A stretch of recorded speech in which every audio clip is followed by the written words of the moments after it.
Hello student, good morning to all of you. हम लोग tissue chapter पढ़ रहे हैं।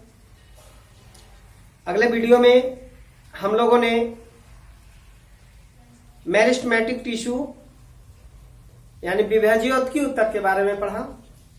इसमें हम लोग परमानेंट टिश्यू के बारे में पढ़ेंगे। इस वीडियो में हम लोग परमानेंट टिश्यू के बारे में पढ़ेंगे। तो फर्स्ट ऑफ ऑल, मैं हूं एस के पटेल और आप देख रहे हैं लवली सा चैनल इंप्रेशन ट्यूटोरियल। तो आइए स्टार्ट करते हैं। देखिए, परमानेंट टिश्यू, अस्थायी ऊतक। परमानेंट टिश्यू जो है वो मेरिस्टेमेटिक टिश्यू के विभाजन के फलस्वरूप बनना है। परमानेंट टिश्यू का निर्माण कैसे हुआ? मेरिस्टेमेटिक टिश्यू के विभाजन के फलस्वरूप परमानेंट टिश्यू बना है। विभाज्योत्की ऊतक की वृद्धि के फलस्वरूप क्या है?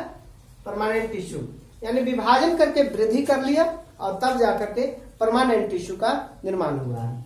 इसके विभाजन की क्षमता नहीं होती है, यानी कि इतना विभाजित होकर के मेरिस्टेमेटिक टिश्यू इतना विभाजित हो जाती है, उसमें अब विभाजन होने की क्षमता नहीं होती है, तब जाकर के परमानेंट टिश्यू का निर्माण होता है। ये मृत और सजीव दोनों प्रकार के होते हैं। ये टिश्यू जो है मृत और सजीव दोनों प्रकार के होते हैं, अर्थात इनकी कोशिकाएं जो होती है वो मृत भी हो सकती है और सजीव भी हो सकती है। इनका रूप एवं आकार क्या होते हैं? निश्चित होते हैं। ये निश्चित आकार के, निश्चित रूप के जो है होते हैं। कौन?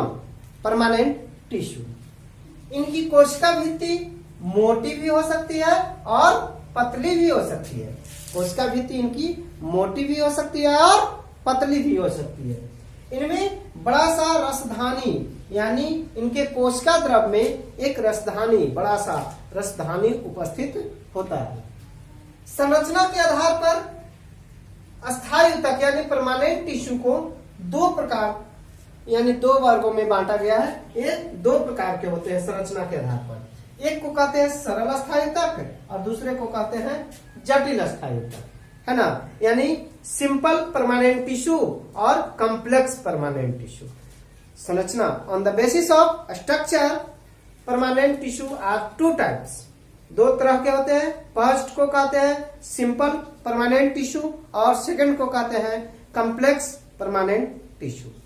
तो सिंपल परमानेंट टिश्यू पहला हम लोग देख रहे हैं, सिंपल परमानेंट टिश्यू यानी सरल अस्थायी ऊतक। क्या देख रहे हैं? सरल अस्थायी ऊतक। सरल अस्थायी ऊतक जो है एक ही प्रकार के कोशिकाओं के मिलने से बनता है, यानी इनका कार्य भी समान होगा, रूप रंग सब क्या होंगे? समान है। एक तरह की कोशिकाओं का समूह से जो है सरल अस्थायी ऊतक का निर्माण हुआ है। सरल अस्थायी ऊतक भी तीन प्रकार के होते हैं। पहले को कहते हैं मृदुतक या पैरेन्काइमा। मृदुतक इसको हम लोग बोलते हैं पैरेन्काइमा। दूसरे को कहते हैं स्थूल कोन या अंग्रेजी में कहते हैं इसको कोलेनकाइमा। और तीसरा है दृढ़ ऊतक जिसको स्क्लेरेनकाइमा। तो ये जो है सरल अस्थायी ऊतक को कितने वर्गों में बांटा गया है? तीन भागों में बांटा गया है। पहले पैरेन्काइमा, कोलेनकाइमा और स्क्लेरेनकाइमा। तो चलिए एक एक करके हम लोग देखते हैं। अब हम लोग देखते हैं पैरेन्काइमा। पैरेन्काइमा यानी मृदुतक। तो मृदुतक क्या कहते हैं? तो ये जो है सरल अस्थायी ऊतक का भाग है। तो ये क्या है? इसकी कोशिकाएं जीवित, गोलाकार, अंडाकार, बहुभुजी और अनियमित आकार की होती है। यानी कि इसकी कोशिकाएं का कोई निश्चित आकार नहीं होता है। गोलाकार भी हो सकता है, अंडाकार भी हो सकता है, अनियमित आकार का भी होता है, बहुभुजी होता है। इसकी कोशिका द्रव में केंद्रक उपस्थित होते हैं। इसके कोशिका द्रव में क्या होते हैं? केंद्रक उपस्थित होते हैं। कोशिका द्रव में एक बड़ा सा रसधानी है ना, एक वैक्यूल, बड़ा सा क्या उपस्थित होते हैं? वैक्यूल उपस्थित होते हैं। बड़ा सा रसधानी उपस्थित होते हैं। इसमें क्लोरोफिल उपस्थित होता है। सोचिए, जिसमें क्लोरोफिल है तो वो क्या करेंगे, प्रकाश संश्लेषण की क्रिया करेंगे। नहीं तो इसमें क्लोरोफिल उपस्थित होते हैं जो प्रकाश संश्लेषण की क्रिया में सहायता करते हैं। अब ये लोकेशन यानी कि इनका उपस्थिति कहाँ है, तो पैरेन्काइमा जड़, तना एवं पत्तियों के एपिडर्मिस और कॉर्टेक्स में पाया जाता है। जड़, तना और पत्तियों के एपिडर्मिस और कॉर्टेक्स में ये उपस्थित होते हैं। ठीक है, कहाँ कहाँ, जड़, तना एवं पत्तियों के एपिडर्मिस, एपिडर्मिस बाहरी भाग होता है ना, किसी भी कोशिका का, और कॉर्टेक्स में पाया जाता है। ये तो हो गया इनका लोकेशन। अब देखिए इनका कार्य क्या है, फंक्शन ऑफ पैरेन्काइमा। तो ये सबसे पहले ये बाहरी भाग पे उपस्थित होते हैं, तो ये क्या करते हैं, पौधों को संरक्षण प्रदान करते हैं, सुरक्षा प्रदान करते हैं। दूसरा, चूंकि इसमें क्लोरोफिल उपस्थित होता है, तो क्लोरोफिल उपस्थित होता है तो ये क्या करेंगे, भोजन का निर्माण करते हैं। किस क्रिया द्वारा, प्रकाश संश्लेषण क्रिया के द्वारा भोजन का निर्माण करते हैं। अब जो है भोजन निर्माण हो गया तो उसका संचय करना पड़ता है, नहीं उसको स्टोर करना पड़ता है। तो ये जो है स्टोर करने का भी कार्य करते हैं। अब भोजन बन गया, स्टोर भी हो, अब जरूरत पड़ेगा, चूंकि जब बन रहा है वहीं तो जरूरत नहीं है, उसके अलग अलग भाग को जरूरत पड़ता है। तो इसका पार्श्व चालन में भी, भोजन को एक जगह से दूसरी जगह ले जाने में भी ये क्या करते हैं, सहायता करते हैं। कौन, पैरेन्काइमा। क्यों, पैरेन्काइमा। और इनके बीच में क्या होते हैं, इंटर सेलुलर स्पेस पाया जाता है, अंतर कोशिकीय जगह। इनके बीच में क्या होते हैं, इंटर सेलुलर स्पेस पाए जाते हैं, जिनके कारण ये क्या करते हैं, गैसों का आदान प्रदान में सहायता करते हैं। ये क्या करते हैं, गैसों के आदान प्रदान में सहायता करते हैं। तो चलिए ये हम लोगों ने देखा पैरेन्काइमा को। धन्यवाद। स्थूल कोण यानी कोलेनकाइमा, स्थूल कोण उत्तक, ये दूसरा उत्तक है।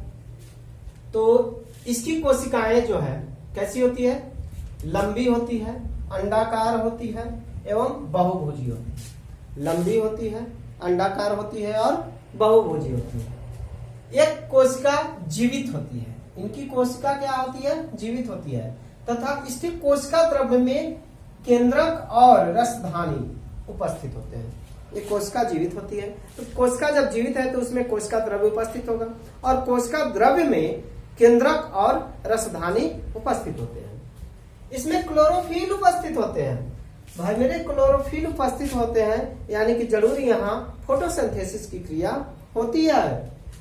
सेलुलोज की उपस्थिति के कारण इसमें इसकी कोशिका भित्ति स्थूलन होता है। जैसे सपोज डेट मान लीजिए कि ये इनका क्या है,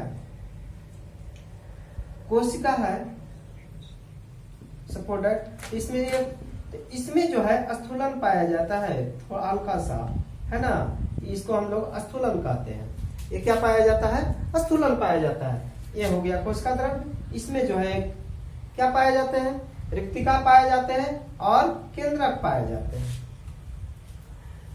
यह उपस्थित कहाँ होते हैं, यह पौधे के नए भाग में पाए जाते हैं, जहां पौधे क्या होते हैं, डेवलप करते हैं, या पौधे का जो नया भाग होता है, जैसे पुष्प है ना, तना का जो नए तना फोड़ते हैं वहां पे उपस्थित होते हैं। यह तने के एपिडर्मिस के नीचे पर्णवृंत, पुष्पवृंत और पुष्पावली वृंत पर उपस्थित होते हैं। ये सभी जो है पौधे के नए भाग होते हैं। इनका कार्य क्या है, पौधों को यांत्रिक सहायता प्रदान करते हैं, तथा चूंकि क्लोरोफिल, हम बताए थे कि इसमें क्लोरोफिल उपस्थित है, अतः ये क्या करते हैं, भोजन का निर्माण करते हैं। क्या करते हैं, भोजन का निर्माण करते हैं। तीसरा उत्तक है दृढ़ उत्तक। सिंपल उत्तक में तीसरा उत्तक है दृढ़ उत्तक। इसकी कोशिकाएं क्या होती है, मृत होती है। देखिए अभी तक हम लोगों ने दो पढ़ा, पैरेन्काइमा और कोलेनकाइमा। वे क्या थे, सजीव थे, लेकिन ये क्या है, मृत है। मृत हैं, संकरी हैं, लंबी हैं तथा दोनों सिरों पर नुकीली होते हैं। इस तरह से दोनों सिर इनका क्या होता है, नुकीली होता है। अब देखिए ये मृत कोशिका है, तो मृत कोशिका है यानी कि इसमें जीव द्रव्य उपस्थित नहीं होते हैं। कोशिका मृत है यानी इसमें जीव द्रव्य उपस्थित नहीं होते हैं।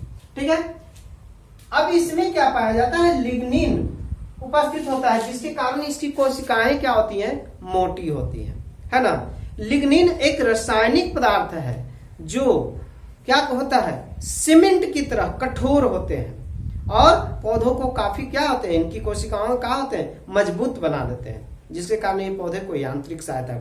आपने देखा हुआ बीज को, बीज जो है काफी क्या होता है, कड़ा होता है, नहीं, बीज का जो आवरण होता है, ऊपर वाला आवरण, वो क्या होते हैं, कड़ा होते हैं। नारियल का गोला में देखे होंगे, वो क्या होते हैं, कड़ा होते हैं। तो किनके बने होते हैं, ये 1.5 तक के बने होते हैं और लिग्निन की उपस्थिति के कारण वो हार्ड होते हैं। ऐसा समझ में। चलिए, ये उपस्थिति इनका कहाँ होता है, कॉर्टेक्स एवं संवहन मंडल, संवहन मंडल यानी फ्लोएम एवं जाइलम में उपस्थित होते हैं। कहाँ, फ्लोएम एवं जाइलम में उपस्थित होते हैं।